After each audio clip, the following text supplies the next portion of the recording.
One day, I received a call from my son. "Where is Dad? Do you need something? Your father is now working at the headquarters, staying at the company's dormitory." My son, Michael, 23, who left home when he went to college, was silent for a while and then began to speak hesitantly. "Dad's company doesn't have a dormitory." "How do you know that, Michael?" According to Michael's explanation, when he was job hunting, he attended a joint information session. My husband's company was also participating there, and other students were asking if there was a dormitory. He seemed to remember that. Why would he lie about going to a bachelor's dormitory, I wonder? I became worried. Michael's silence continued. "Do you know something, Michael? It's a bit hard to say, but it seems like Dad is cheating. Are you sure you didn't see it wrong? I understand how you feel, Mom, but it was definitely Dad." Now it was my turn to be silent. I don't know what to say, I'm at a loss for words. The hand holding the receiver is trembling. I'm Patricia Johnson, 43 years old, a full-time housewife. I live with my husband, David, 45. My son Michael, 23, left home when he went to college. I get along well with my in-laws, and they occasionally visit our home. According to my friends, particularly having the mother-in-law come to the house can be unpleasant. I don't mind it, and it's nice to have various conversations. My father-in-law, Robert, 68, and my mother-in-law, Susan, 67, are on good terms and often go out together. They never fail to take their daily walks for health. Today, my in-laws are coming to visit on their walk, buying some traditional sweets from a nearby American pastry shop. I love those sweets, so I can't help but feel relieved. I brew some of our best tea for the guests and enjoy the sweets with my parents-in-law. Eating something delicious makes everyone smile. Michael called the other day. He seems to be doing well.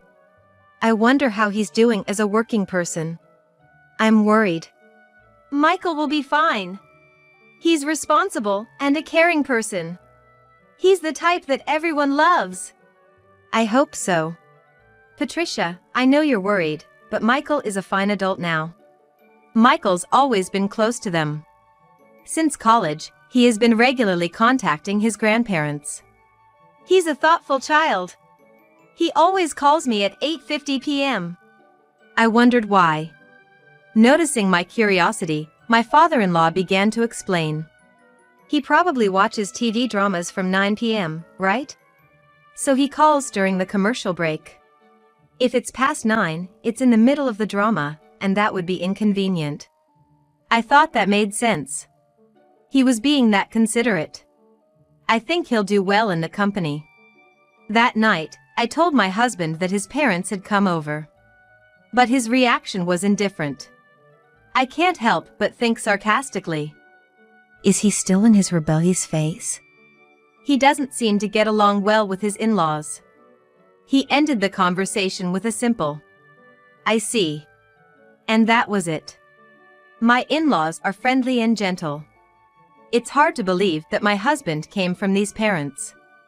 When we were dating, he was always smiling, and he was always a gentleman.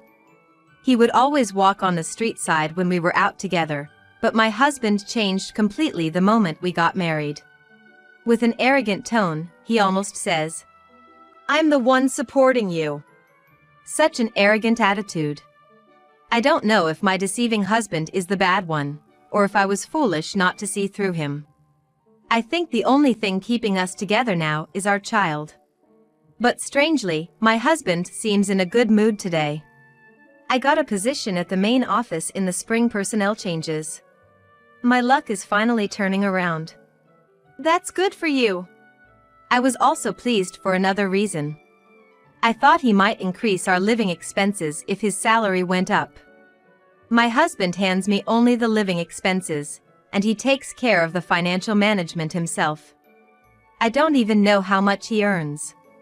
Up until now, we've been living with no margin, just getting by. I thought we could have a little better life now. But that hope was shattered with words I didn't expect. For the time being, I've decided to move into the company's dormitory, It's too far for commuting from here, and renting a room costs money. I have no objection to my husband's transfer, and I'm all for it. You'll be on your own, so I'm gonna cut back on the money a little. I have my own living expenses, so this should be enough. The amount he mentioned is less than half of what we have now. I can't make ends meet with that. If you need more money, you can do whatever you like, part-time work or whatever. I was dumbfounded and speechless. You don't have to come to see me unnecessarily. It's a waste of train fare, and basically, women are not allowed. I don't even want to visit him, but the real issue is that cutting the living expenses in half is absurd. You're getting promoted, right? Why are you cutting back on living expenses? This is strange. I'm not saying I won't give you living expenses. So you don't need it, do you? I had no choice but to remain silent at that. Who would want to visit such a horrible husband, I thought. But I didn't realize that this was a sneaky way for him to discourage me from visiting him. I reluctantly decided to work part-time. Otherwise, I wouldn't even have enough for my own food. I visited the local employment office for the first time. Many people were gathered, looking for work. I printed out the details of a company I was interested in and waited my turn. I must have waited for nearly an hour. Finally, it was my turn. They contacted the other party for me. They said they would interview me right away. It was only one stop away from home and convenient for commuting. The place I asked for was a small office in a mixed-use building. When I knocked on the door and entered, it was quite different from the office I had imagined. It had a down-to-earth atmosphere. The person who interviewed me was very pleasant. He introduced himself as Bob, and I felt he was just my type. I honestly told him that I hadn't worked since I got married and that I was anxious. Bob said, "Everyone is kind here, so if anything happens, just tell me." There were a few simple questions, and it was decided that I would contact them later. I left the office, and I was contacted for employment immediately. The job was simple clerical work, and the senior lady was a friendly person. Especially Bob, who interviewed me, took care of me and often spoke to me. He doesn't seem to be much older, and he was a very easy person to talk to. On the way home, I stopped by a coffee shop for tea, or decided to enjoy living alone. But telling my husband about the current situation was a mistake. The freedom I finally got was quickly taken away. He continued to control me. In the evening, he calls home. If I don't answer, the next day he'll nag and ask, "Why didn't you answer?" What's more, even if I answer once, the phone rings irregularly 2 or 3 times an hour or 30 minutes later. I became frustrated. I couldn't leave the house in the evening. He's not going to give me any freedom. Then one day, a call came from Michael. "Where's Dad now? Do you have any business?" If it's Dad, he's working at the head office and is in the company's dormitory, I said, and Michael was silent for a while, and then began to speak in a hesitant tone. Later, according to Michael's explanation, he had attended a joint company briefing session when he was job hunting. My husband's company was also participating, and other students were asking if there was a dormitory. According to the company's explanation, there is no dormitory, but housing assistance is provided, the person in charge said. I wonder why he lied about going to a dormitory. I became anxious. Michael's silence continues. "Do you know something, Michael? It's a bit hard to say, but it looks like Dad is cheating." Just when I thought he had finally started talking, he began to say something outrageous. Today he was making sales rounds with his senior. "Next, we'll go to this company." The company his senior indicated was the company my husband works at. He might run into his dad. He wondered what face he should make if he met him. My husband and Michael don't get along. They've been on bad terms since Michael's rebellious phase. Today's visit was just to say hello to the sales manager. The meeting ended quickly, and it's past 5 in the evening. His senior is going straight home, so he said you can go home too. Michael, even though he doesn't get along with his father, thought he might have business connections, so he thought he should say hello as a working adult. Michael, not knowing whether he could see his father, waited in front of the company for a while for his father to come out. He saw someone who looked like his father, so he tried to call out to him. But a young woman ran after his father. My husband, with a smile I've never seen at home, started walking with the woman. Michael thought something was suspicious and hid. The woman appeared to be about the same age as Michael. She was said to be beautiful and had a good figure. Without noticing Michael, his father walked with that woman, aiming for the city at night. They went into an upscale restaurant and, after about an hour, went into a trendy bar. He was following them with a detective's feeling but had to be careful not to be found. Besides, he had to be there for a long time without looking unnatural, and it was tough. And then comes the problem. Unfortunately, the two disappeared into a hotel. I was shaken by Michael's story. Didn't you mistake him for someone else? I know how you feel, Mom, but it was definitely Dad. Now it was my turn to be silent. What should I say? I can't find the words. My hand holding the receiver is shaking. My husband is cheating. And with a woman the same age as my son. My mind goes blank. Mom, it's okay. I'll take care of it, so pretend you don't know for a while. Do you have something in mind? I won't leave Dad like this. I won't forgive him for making Mom sad. I was glad to hear Michael's strong words. The only person I can rely on now is my son. Almost a month has passed since then. During that time, there was no contact from Michael and I became anxious. I continue to receive regular communications from my husband, David, as usual. I wanted to confront him about his affair, but I said nothing, just as Michael advised.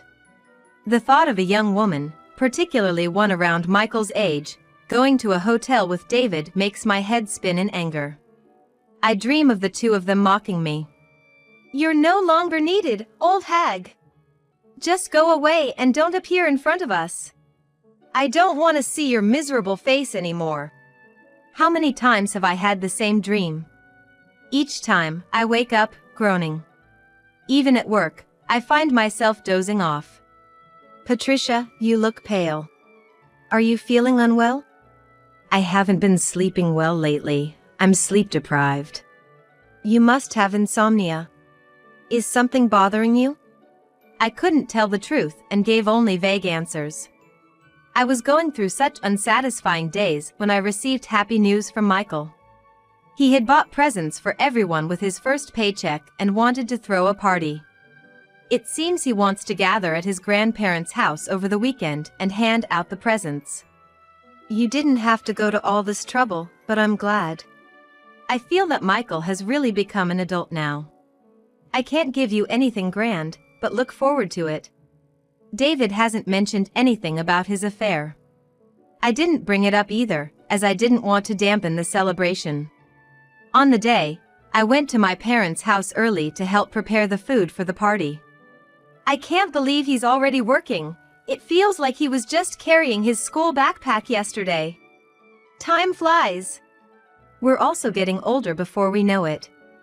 I feel like Michael's birth was just yesterday. What his grandparents are saying feels very real. David is apparently coming that day too. It's been months since we last met. Should I confront him about the affair? I agonize over it. We line up the dishes that my mother-in-law and I made on the table. The doorbell rings, and it's Michael. You're early. Grandpa and Grandma have been eagerly waiting. Michael, whom I haven't seen in a while, looks a bit more mature. He seems to have tightened up now that he's out in the world. You must be tired, come in and rest. His grandparents are overjoyed that Michael has come. Even his grandfather came out to greet him at the door. I'm glad everyone looks well. Thank you for preparing everything today. Michael is ushered into the living room, surrounded by us. While I'm preparing drinks for everyone, Michael is bombarded with questions. Have you gotten used to work? Are your seniors not bullying you? Are you eating properly? His grandparents have a mountain of questions, firing them off rapidly. Michael answers without a hint of annoyance. My seniors are caring, and I'm gradually being entrusted with work. I'm getting along with everyone. And don't worry about meals, they serve them in the dorm. Knowing that Michael has settled into his company, his grandparents seemed relieved. But David sure is late. The food is gonna get cold. Speak of the devil, the doorbell rings again. Answering it, it's indeed David. I'm sorry for being late. Work just wouldn't end. David apologizes. Dinner is ready. I cooked, focusing on Michael's favorite dishes. Michael is repeatedly exclaiming how delicious it is. In contrast, my husband David is eating with a displeased expression on his face. Dinner is over, and we move to the living room. The time has come for Michael to distribute the presents. First, to Grandpa and Grandma, here's this. What Michael handed to Robert, my father-in-law, was a slender box with a ribbon attached. What could it be? Let's open it. Go ahead, go ahead. It's something Grandpa wanted. Out came a fountain pen from a famous overseas brand. Robert often has occasions to write, and I heard he's been yearning for this pen. I'm impressed that Michael remembered such a conversation. A Japanese fan was sent to my grandmother-in-law.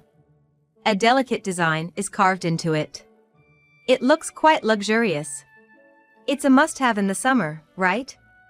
Be careful with heatstroke. Tears slightly welled up in my in-laws' eyes. We'll take good care of it. We'll treasure it. Don't just store it away because it's so precious. It's meaningless if you don't use it. We understand.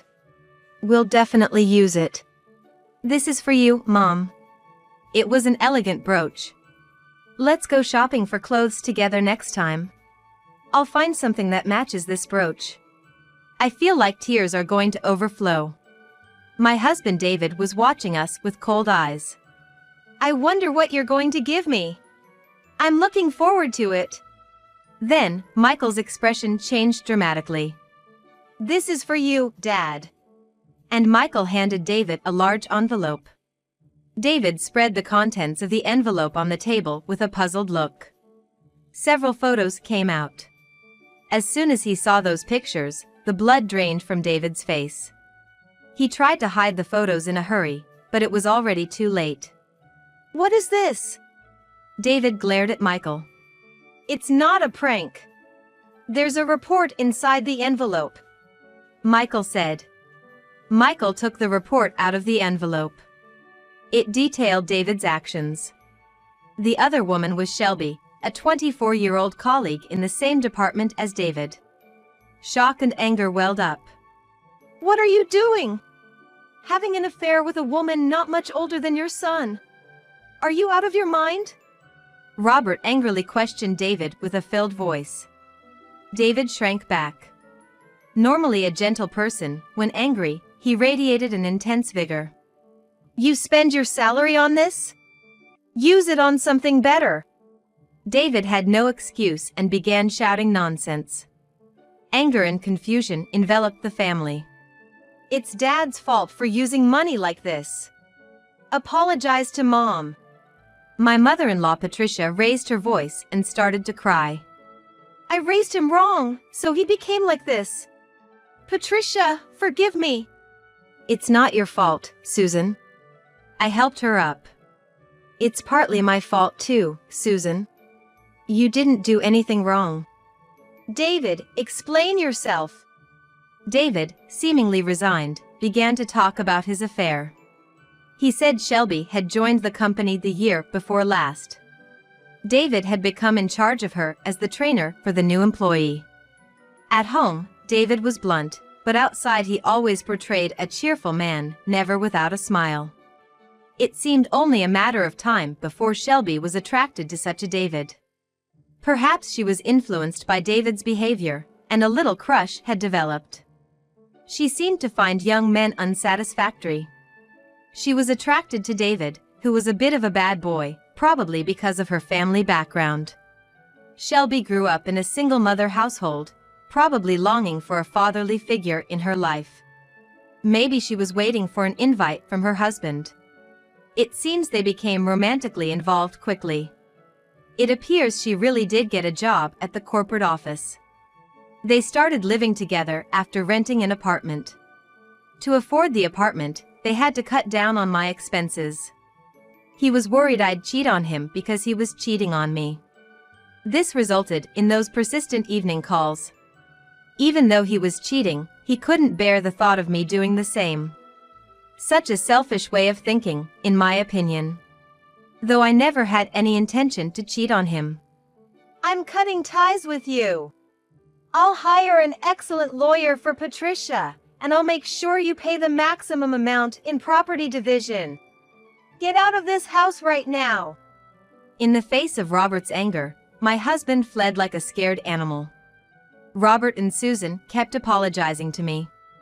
Don't worry, Patricia. We'll handle everything. We'll also support you financially. You don't have to go to such lengths. I still have Michael with me. That's right, Grandpa doesn't have to do anything. No, I won't be satisfied unless I help out. Just let us handle it, Patricia.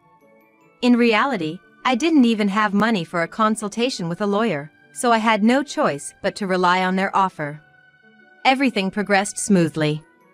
My husband was head over heels in love with Shelby. It seemed he was okay with losing everything as long as he had Shelby. The divorce proceedings moved forward, and his infidelity and financial abuse were confirmed, resulting in him having to pay not only property division but also a settlement. The amount property division of was significant, especially considering he didn't provide for my living expenses. By paying the property division, he was left with almost no money, and I got the house. Robert and Susan decided to take care of the mortgage on the house as a part of their apology. Shelby, my husband's mistress, was also asked to pay a substantial amount of money. Shelby had been saving up for her dream, but now all that money would go towards the alimony. She seemed devastated. She tried to get David to help her out, but he declined. Can't help if he doesn't have the money. Shelby felt as if her dreams were crushed. She became mentally unstable and quit her job to return to her family home. I don't feel directly responsible for what happened to Shelby, but it still pains me. I regret demanding alimony from Shelby in my anger. You shouldn't worry about it, Mom. There's nothing we can do. You just have to move on. Michael is right. But my heart aches. Her family is on a remote island in Florida, and David can't easily visit. Moreover, it's a small community, so who knows what kind of rumors would spread if David showed up. It seems she's made it clear she doesn't want him visiting. After the divorce, to me, David is just a stranger who happens to share a name with my ex-husband. Whatever he does in his apartment is none of my business. He should just live his own life, but his obsessive nature is just too much to handle. I messed up. Please take me back. I realized your worth only after losing you. Shelby was just a fling. David keeps calling me over and over. Lately, I just let him talk, then hang up without saying a word. From what he says, his place seems pretty filthy. He once sent me a picture of his apartment, and it looked like the stench would come out of the screen. I deleted it immediately. They took me off sales duty. I've been messing up a lot, and people say my clothes stink. It's all because of you. It's sickening to think I was once married to this guy. How are you gonna take responsibility? After getting caught cheating, from being the top salesperson, now I'm being sidelined to documentation. It's as if they're telling me to quit. Can't he see that it's all his fault? I wonder how many times he's gonna blame others before he's satisfied. Is David even sane anymore? One day, David called again. I'm coming over tonight, be ready. He hung up abruptly. I was terrified. What's David capable of? I hesitated but called Michael, who was on a business trip. Just lock the front door and don't go outside, no matter what. How was he planning to help while being on a business trip? Regardless, I locked all the doors, including the front one, and put on the chain. Night fell. I was too scared to even turn on the lights. While I was trembling in fear, the doorbell suddenly rang. I nearly jumped out of my skin. Someone was banging on the door fiercely. I know you're in there! Open up! David's shouting terrified me, and I crouched down in fear. Then, I heard voices arguing outside, followed by silence. When the doorbell rang again, I saw Robert on the intercom monitor. I rushed to the door and opened it. You can rest easy, I've driven David away. I collapsed in relief right there, crying. My flustered father-in-law followed, then my mother-in-law came in. Don't worry anymore, we won't let him near Patricia. I had them sit down, and while serving tea to them, I thanked them. It's not for Patricia to apologize. We are the ones to blame for raising such a son. My in-laws had come because Michael had contacted them. They had apparently been hiding in the shadows, waiting for David to appear. Tomorrow, I'm gonna have a talk with David. A captain I know is looking for someone. He works in deep-sea fishing, and once you're on the boat, you can't return to the States for a year. We gotta get him on that boat to straighten him out. He's gonna listen to us. Even such a foolish son is still our dear child. Just think of us as foolish parents and have a laugh. Any parent finds their children dear, of course. Patricia, you must have been concerned about David's mistress, Shelby, right? The money has been returned. She seemed fine. I'm sorry for the trouble. It must have been hard, being so far away. And the money. No, keep the money, please. Otherwise, we won't feel right about it. Some time later, I heard from my father-in-law that David had gotten on the ship. Whether David reforms or not is no longer my concern. Now, I'm happy that Michael can participate in a big project at his company. And I hope for nothing but success there. My relationship with my ex-in-laws is good, and they still visit from time to time. You're still young, Patricia. It's too early for you to grow old. Actually, there is someone I've started dating. It's Bob from the company. With my husband's infidelity, I just thought he was a nice person. Going to work every day and talking with Bob, I found myself feeling at peace, but it took a little time to realize that feeling was something more. It was a feeling I hadn't experienced in years. But now that I'm divorced, I can face that feeling honestly, and I confessed. Then, Bob also confessed that he fell for me at first sight during the interview. Like the changing of the seasons, spring has come to me again.